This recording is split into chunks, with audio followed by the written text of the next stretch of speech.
اور اس کے لیے وہ ایک کپڑے کی فیکٹری میں مارکیٹنگ مینیجر کی جاب کر رہی تھی۔ اس فیکٹری کی اونر بھی ایک سنگل پیرنٹ تھی، تبھی لیزے کو وہاں کا ماحول راز تھا۔ میرا بچہ، میرا کاکا بڑا سونا لگ رہا ہے، ادھر آ دائی ماں سے نظر اتروا لے ورنہ کوجی چڑیلیں پیچھے پڑ جائیں گی۔ میرا لال، میری جند جان، میرا نکاح ارشد۔ ان بزرگ ہستی کے محروم مرحوم بیٹے کا نام ارشد تھا اور باران کی صورت 6 سال پہلے ہی حلیمہ اماں کو مرہم مل گیا تھا۔ دونوں نانی نواسے کا لاڈ دیکھتی لیزے مسکرا کر ناشتہ لگانے لگی۔ دسترخوان بچھا کر ہی وہ لوگ دیسی طرح زمین پر بیٹھ کر کھانا کھاتے، اور یہ گھر بھی بہت دیہاتی تھا پر خوبصورت اور کھلا سرسبز۔ نانو اتنی زور سے نہ پھونکے، ٹھنڈ لگ رہی۔ باران پہلے ہی جرسی اور جیکٹ میں دبا تھا، ابھی بھی سے ذرا سی حلیمہ اماں کی پھونک سے سردی لگ رہی تھی۔ لیزے اور وہ دونوں ہنسی۔ باران روز دیسی گھی کی چوری کھاتا تھا، ساتھ الائچی والا دودھ کھٹا کھٹ پی جاتا، تبھی اسمارٹ کے ساتھ بہت شارپ تھا، اور اس کی یہ عادت لیزے کو ہمیشہ کسی کمینے کی یاد دلاتی تھی۔ حالانکہ لیزے نے باران کو یہ عادت نہیں ڈالی تھی۔ اس وقت بھی باران کے لیے چوری بناتے سمے اس کی آنکھیں نم ہوئیں، پر وہ فوری سر جھٹک گئی۔ وہ اس لائق بھی نہیں تھا کہ لیزے نور کے مقدس آنسو اس کی یاد میں بہتے۔ میرا بچہ، میرا بلونگڑا، چلو جا کے بیبے کے ہاتھ کی چوری کھاؤ، میرا طوطا۔ نانو کے لاڈ کے سنگ ہی لیزے کے ہاتھ سے اس نے پورے پراٹھے کی مزے لے لے چوری کھائی، جبکہ اس بیچ حلیمہ اماں اپنی پھکی کوٹنے کے ساتھ ماں بیٹی کے لاڈوں پر قربان ہو رہی تھی۔ ماموں، ایک بات بتاؤ، آپ میری بیبے تو نہیں ہو نا؟ نانو، بیبے کتنا اولڈ فیشن لگتا ہے۔ باران نے فوری معصومیت سے لیزے کو پکارا تو ویسے آخری نوالا کھلائے اس کا ماتھا چومے برتن سمیٹنے لگی۔ گاؤں میں لوگ مما کو بیبے ہی بولتے ہیں بیبی، اور گاؤں کے میٹھے لوگ کیسے اولڈ ہو سکتے ہیں؟ یہاں ہر چیز صدیاں بیت جانے کے بعد بھی نئی ہے۔ چلو جا کر اپنا بیگ لو، پھر ہم نکلتے ہیں، اور موتیے کے پودوں کو پانی بھی دے دو۔ نرمی سے باران کے بالوں میں ہاتھ پھیرے بولی تو وہ فوراً نانوں سے پھر لپٹ کر کمرے کی طرف بھاگا۔ دور پار دکھائی دیتے پہاڑوں پر دھند بہت خوبصورت لگ رہی تھی۔ سردی یہاں شہر کی بنسبت جلدی آن اتری تھی۔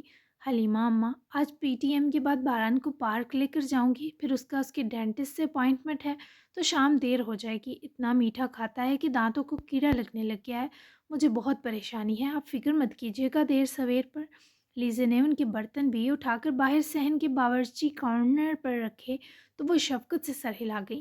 اس عمر میں سب بچے ایسے ہی ہوتے ہیں، نہ پریشان ہوا کر۔ آتے ہوئے فراز حلوائی کے رس گلے لے آنا، بڑا دل للچا رہا ہے۔ چھوٹے میاں تو چھوٹے میاں، بڑی بی بی خاصی شوقین تھی میٹھے کی۔ اوکے، لے آؤں گی، اپنا خیال رکھیے گا۔ جب تک لیزے نے چینج کیا اور بال بنائے تب تک باران بھی ریڈی ہو کر باہر باغیچے میں کھڑا ملا۔ لیزے نے اس کا ہاتھ پکڑا اور گاڑی کی چابی بیگ سے نکالے گھر سے نکلی۔ ساتھ ہی خستہ حال سا گیراج تھا اور وہیں لیزے کی گاڑی پارک تھی۔ گاڑی کی اسے بہت ضرورت پڑتی تھی کیونکہ اسکول اور فیکٹری شہر میں تھے اور پبلک ٹرانسپورٹ پر گزارا مشکل تھا۔ وہ بمشکل 26 سال کی تھی لیکن اپنی عمر سے دگنا جی چکی تھی۔ ہنسنا مسکرانا چھوڑ کر بس باران کے لیے سانس لینا اور جینا باقی تھا اس کے لیے۔ تم پل پل تڑپو گے حیدر، موت مانگو گے تو زندگی بڑھے گی، دیکھنا تم مجھے تو کیا آپ میری خبر تک بھی نہیں پہنچ پاؤ گے۔ جہازی سائڈ بیڈ پر لیٹا وہ کسرتی وجود، وہ پہاڑ جیسا شاندار مرد کسی آواز پر بند آنکھوں کانپ رہا تھا، پھر جیسے دماغ کی کوئی نس اس بری طرح سے درد کی کہ وہ کراہتا ہوا اٹھ بیٹھا۔ اس قدر ٹھنڈ کے باوجود اس کا پورا وجود بھیگا تھا۔ جلدی سے اٹکتے سانس سمیت ہی سائڈ پر پڑا پانی کا گلاس اپنے سر پر انڈیلے، پیر ایک طرف ہو کر ٹھنڈے فرش پر اتارے وہ گلاس سامنے دیوار پر مار گیا۔ مت آیا کرو میرے خواب میں لیزے۔ بیٹھے دم گھٹا تو جلدی سے اٹھ کر کمرے میں پھیلی وحشت ہٹانے کو کھڑکی کے دبیز پردے ہٹائے۔ ذرا سی ویسٹ پہنے، ٹراؤزر میں ملبوس ننگے پیر، کسرت کرتے گندمی نم جسم کی رگیں تانے، وہ لہو رنگت ہوتا پھولی سانس بحال کیے ذرا گیلے بالوں میں ہاتھ پھیر رہا تھا۔ کمرے کے وسط میں لٹکے پنچنگ بیگ پر پڑی دراریں بنا غور کے بھی دیکھی جا سکتی تھی۔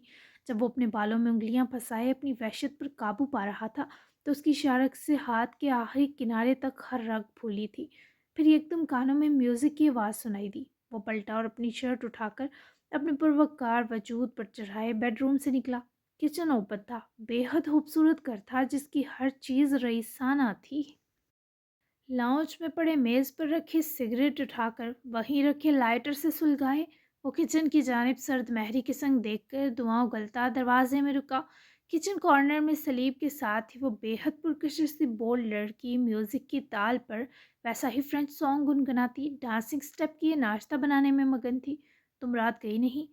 اندر داخل ہوتے واحیات میوزک بند کرتے کرسی پر بیٹھے ٹانگ پر ٹانگ چڑھائے اس نسوانی وجود کو مخاطب کیا گیا، جو فوراً سے پلٹی۔ بلا شبہ وہ ایک مکمل حسن اور رعنائی کا شاہکار تھی، پر سامنے دراب حیدر جدون تھا جس پر دلکشی اور دل فریبی آ کر ختم ہوتی تھی۔ کیسے جاتی؟ حالت دیکھی تھی تم نے اپنی؟ بڑی ایک دم فل ڈرنک تھے، اور مجھے جا کر سخی سے گالیاں نہیں کھانی تھی۔ ویسے بھی سکھی نہیں ہے یہاں، تو مجھے ہی خیال رکھنا تھا تمہارا۔ بائی دا وے، وہ ہر ہفتے کہاں جاتا ہے؟ شنائل نے اس کی طرف 2 قدم اٹھاتے سب اعتراض کے جواب دیے، اور اختتام ایک پرتجسس سوال پر کیا۔ ازمیر گیا ہے کچھ جیولز کی خریداری کے لیے، اگلے منتھ ایگزیبیشن ہے، آ جائے گا آج۔ تم نکلو اب یہاں سے، میرے کچن کی چیزوں کو ہاتھ لگانے سے پہلے پوچھا کرو شنائل۔ تو آپ اپنے منہ سے مسلسل دعا نکالے وہیں کچن سٹنگ ایریا میں رکھی میز پر پڑا نیوز پیپر دیکھتے بولا، جس پر شنائل چائے کی کیتلی کے نیچے جلی آگ بجھائے قریب آن رکی۔ بلیک جرسی سٹف شرٹ کی ہمراہ سلم فٹ جینس پہنے، بال کھولے وہ ایک قاتل حسینہ سے کم نہ لگ رہی تھی۔ نہ تمہیں ہاتھ لگاؤں نہ تمہاری کسی چیز کو، پھر مجھے اپنی زندگی میں آخر رکھا کس حیثیت سے ہے تم نے؟ شنائل کے لہجے سے آتی بغاوت و اہانت کی بو پر مقابل کے ماتھے کی رگیں تنی۔ ایک پپٹ جیسے ایک بیبی کسی فیورٹ ٹوائے کو دیکھ کر کچھ دیر رونا بھول جائے۔ تو راب حیدر کے شفاق سے جواب پر شنائل دگنا سنگ دل مسکرائی، وہ بھی ڈیٹ بنا مسکرایا۔ دنیا کی نظر میں بدنام ہوں، فرق نہیں پڑتا، لیکن جب تم طوائف ثابت کرتے ہو تو دکھتا ہے۔ یہاں کچھ شنائل کی ایسی باتیں وہ مغرور ایک کان سے سنے دوسرے سے اگلتا تھا۔ وہ اپنا دل پیٹ گئی، پر مقابل کو پرواہ نہ تھی۔ تم موقع ہی نہ دیا کرو، ایک دن میرے بلانے پر انکار کر کے دیکھو۔ دوبارہ تمہیں بلا گیا تو میرا نام دراب حیدر جدون نہیں، پر عزت نفس جن کی مر جائے انہیں ایسے رکھ رکھاؤ نہیں آتے، لائک یو بیبی۔ اب نکلو پلیز، مجھے اپنا بریک فاسٹ خود بنانا آتا ہے۔ وہ نیوز پیپر میز پر پٹھا گیا، کیونکہ مطلب کی خبر نہیں تھی، جبکہ شنائل ویسے ہی کھڑی سے غصے سے دیکھنے لگی۔ جانتی ہوں نہیں بلاؤ گے، سالہ دل گدی پر آئے تو پری کیا چیز ہے، میرے ساتھ بھی وہی ہوا۔ اس شہر کا بڑے سے بڑا میرزادہ شنائل شمدی کے پیر دھو کر پینے کو تیار ہے، پر میں تمہاری ان اکھڑتی سانسوں کا سوچ کر ہمیشہ ذلیل ہونے آ جاتی ہوں۔ کیوں؟ تم نہ جاننا چاہتے ہو نہ مجھے بتانا ہے۔ شنائل کی سب باتیں سنے وہ کرسی پر اور چوڑا ہو گیا، اور دلچسپی سے شنائل کے بگڑے تیور محظوظ سی نظر سے دیکھنے لگا۔ فضولیات میں مجھے کوئی دلچسپی نہیں، میرا ایک ہی مسئلہ ہے، مجھے دیوار سے باتیں کرنی نہیں آتی۔ سکھی میری سماعت ہے، اور وہی تمہیں یعنی اپنی دور پار کی سہیلی اپنی جگہ بھیج دیتا ہے یہاں۔ جو کہنا ہے سے کہو، مجھے نہیں۔ ویسے ان پیر دھو کر پینے والے گئے گزروں میں سے کسی ایک کو چن کر گھر کیوں نہیں بساتی؟ یقین کرو ضلالت سے کچھ حد تک بچ جاؤ گی۔ وہ جو بھی غلیظ کہہ لیتا، شنائل حوصلے سے سن رہی تھی۔ کبھی کبھی انسان جان بوجھ کر خود کو گرا دیتا ہے۔ ایک بات بتاؤ، آخر تمہیں کیوں ہے اس گولڈ ڈگر کا انتظار حیدر؟ جس ذلت سے وہ نکالی گئی تھی مر کھپ گئی ہوگی۔ ہر بار مجھے اپنی تکلیف میں کمی کی نیت سے لاتے ہو، پر چھونا دور دیکھتے بھی نہیں ہو۔ یہ میری توہین ہے۔ مسلسل اس مغرور شخص کی دھتکار نے شنائل شمدی جیسی دنیا کی منظور نظر میں آگ سے شعلے بھڑکا دیے تھے۔ دوسری جانب سگریٹ سلگ رہا تھا، لیکن اس شخص میں کسی نیچ کی زبان پر آتے اپنے خوبصورت نام کو سن کر ہر طلب اپنی موت مر گئی۔ اگر تم نے کسی کمزور لمحے میرے آنسو پونچھ کر مجھ پر احسان نہ کیا ہوتا شنائل، تو یہاں تمہاری لاش ملتی۔ اس نام سے مجھے پکارنے کا حق صرف لیزے نور کو ہے۔ وہ بے بھر کر اٹھا اور ٹھیک شنائل کے روبرو اپنی پوری قوت سے داڑا کہ شنائل کے جسم کے رونگٹے کھڑے ہوئے۔ جس دن مجھے یقین ہو گیا وہ اس دنیا میں نہیں ہے، اسے ڈھونڈنے ہر دنیا کا ہر سفر کر گزروں گا۔ میرے بلانے پر منہ اٹھا کر دوبارہ مت آنا، نہ میری تکلیف میں کمی کرنا کسی تراشے جسم کی بس کی بات ہے۔ دراب نے اسے نمائش کرتے جسم پر کراہت بھری نگاہ ڈالے۔ شنائل کو اس کی اوقات دکھائی، وہ جل اٹھی۔ مجھ پر پرائی سانس حرام ہے، مانگی دعا تک باری ہے، اور خود بہت کوئی دعا دیتا نہیں۔ پرائی عورت کیسے قبول ہوگی، وہ بھی ایسی جس کے پیر ہر دوسرا ٹھرکی دھو کر پینا چاہتا ہے۔ دوبارہ اپنے احسان کے بدلے مجھ سے مجھے مانگنے کی جرات مت کرنا۔